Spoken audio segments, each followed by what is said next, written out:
Alright, this is Christopher Foster once again, and it is very bright on my face on camera, but this is Chris once again. Welcome back to another video. And this is a request assigned from Harney. I think that's your name, Harney, I can't remember, but and he wanted me to react to it. And this video is the Munsters movie review by Jahns. Now, I love the Munsters, the show. I had never seen the movie, though. It doesn't look that good to me, but without further ado, let's check out Jahns' review of it. Yay. Ask me why, because I won't have an answer for you. I won't have a good answer anyway. In a world where... You never have a good answer, man. All the film that comes out in the course of a year, I do videos on a fraction of them. Today I'm doing a video on this. I got to admit, though, when the trailer came out, I was like, that looks awful. Yeah, it was... I like the Munsters TV show. So the Munsters is written and directed by Rob Zombie, who's of all people, Rob fucking Zombie directed a kids movie. Dedicated fan base, no doubt, but generally speaking, people seem to agree that his horror movies are passable. I don't like any of his movies except those where he jacks and Thousand Corpses. I have a lot of friends over, and we got chips and popcorn and drinks, and his Halloween movies were just weird. Oh, Rob Zombie film, right. It seems Rob Zombie so loves the Munsters that he was like, I'm going to make a rated PG family comedy. It's unexpected. Now, the trailer was terrible. I don't know how else to say it. I reacted to the trailer. I thought it looked pretty cheap. The trailer did the film no favors. Okay. Plus, he has to cast his wife in every fucking movie for whatever reason. The movie was dumped on Netflix. Financial calls like this are why people question Netflix. Maybe they were banking on that morbid curiosity factor, which admittedly got me. Here I am. I watched it, and I'm doing a video on it. Optimistically, so guys, you got a text. There is potential in the world of this Munsters movie. They all live in Transylvania, which kind of reminds me of the Beetlejuice cartoon. You're going to hear the premise, and then maybe you can just take that information and allocate it to whatever entertainment you watched that wasn't the Beetlejuice animation.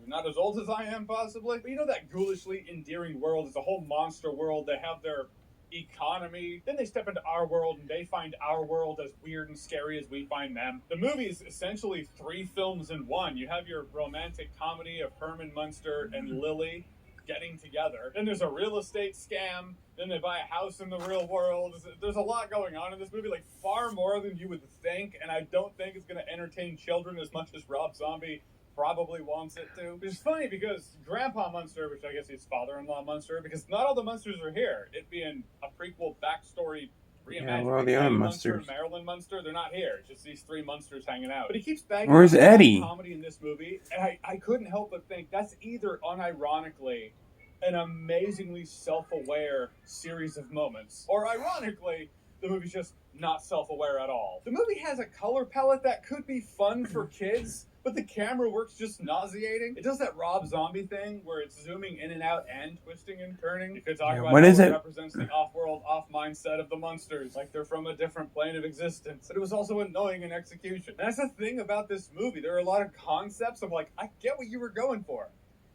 but it did not work for this. There's a camp and cheese factor in this movie that you can tell is a conscious effort to throw back to the camp and cheese. I was thinking about buying the movie, but now that like I've heard people's thoughts on it, I'm not sure if I want to buy it. Waste my money. This love letter fell flat. I mean, Rob Zombie wrote the movie. My first thought was, I have been requested to review it, yeah, I'm sure I will soon. I know it's a lot of dad jokes and puns. There's some play on a situation that I appreciated, but again, you have to execute it with better comedic timing. A lot of it came across as an unfunny SNL sketch or a modern SNL sketch. Take your pick. My eye. It comes down to 1, the writing, 2, the directing, and 3, the casting. I get that Rob Zombie's kind of found his crew he likes to work with. I don't mean to single out Sherry Moon Zombie, and it's not for the sake of being a dick. What I'm saying is this film required a lot more from her than the rest of the cast. She's inexperienced at She's in every one of his movies for whatever reason. I never cared that Rob Zombie cast her in all of his movies. In fact, for the 2 of them, I'm sure it's pretty fucking cool to make horror movies with the person you love and share your life with. It's kind of romantic in a way, but when you switch gears and switching the genre over to comedy, both her and Rob Zombie should have known that she wasn't up to the task. The thing is, if your kid watches the Munsters and the mom looks up what the movies he made, he say, fuck no, you're not watching that movie because those movies are bad. because they're violent.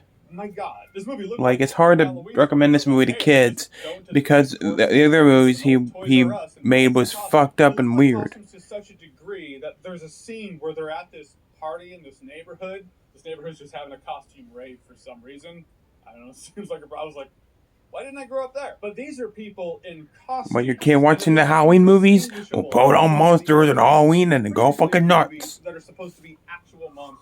Shout out to Tomas Boykin as Lester. First of all, the entire makeup budget went to him because that's the best makeup in the movie. Has easily not just all the makeup looks pretty decent, but the best screen presence and the biggest screen presence in this entire thing. And when talking about movies like this, when I'm doing my videos, I like to come at it from different angles. Like, okay, it didn't land for me. Who's it made for? Well, kids. Obviously, kind of. No, it's a rated PG family comedy. It's definitely made for kids, but I don't see kids laughing at the jokes in here. Kids don't care about who John Wayne is. There's a John Wayne joke. Like, they don't care. They just can't help but think that the poor parents are going to be like, oh my God, it's on for the kids. And the kids are going to be like, why is my dad watching this? In the end, I know Rob Zombie loves the Munsters. I mean, one of his big hits is Dragula, a reference to the Munsters. But this Munsters love letter was more akin to Freddy Got Fingered, where you can tell Tom Green was like, God, I hate that movie, Freddy Got Fingered. Fuck that movie. The studio's just going to have to deal with the fact that they gave me this money, and that's kind of funny to me. It's how the movie always came across to me anyway. I feel like Rob Zombie either did that, or this movie's allegory, if not a warning, where it's like, if you take all the offensive comedy out of the world, this is the only kind of comedy that you're going to have. Rather watch that than Freddy Got Fingered, I'll give it that, even though I haven't seen the Munsters movie. Short about this movie, but the story in the YouTube short is true. It was midnight, I was like, oh hey, it dropped, and I was watching it, and I was like, this has been going on forever. And I paused it, and it was 55 minutes into the movie, which is right around the halfway mark. It's right there, which is another gripe about this movie. This movie is way too long. Hour and a half max. A lot of people are saying Terrifier 2 is way too long. I haven't seen it either, but I actually want to see that movie because it looks fucking good. I can't find it anywhere. That is the same as because of fucking Netflix. Fucking up. All over again. That was a horrendous thought, so I just turned it off and went to bed. Finished it today. Now I get you this video. But it's one of those case in point things. I felt like it was that horrible that I went to bed. So obviously, sorry Rob Zombie, this movie is dog shit. Love Hellbilly Deluxe though. Alright, so The Munsters by Rob Zombie. It's on Netflix now. Have you seen it? What did you think about it? Did you see it? That's a real question. But if you did, curious to know your thoughts. Didn't see it. Comment below. Let me know. And as always, if you like what you've seen here and you want to see more, click right here to see more. Yeah. I'm gonna sit down. I haven't seen the Munsters movie. I'm not gonna watch unless somebody requests it. So, yeah. So, with that being said, I got 2 more videos for you guys tonight. So stay tuned. Thanks for watching. Take care. I'm getting the fuck out of here. My name is Chris Fawcett, and I approve this message.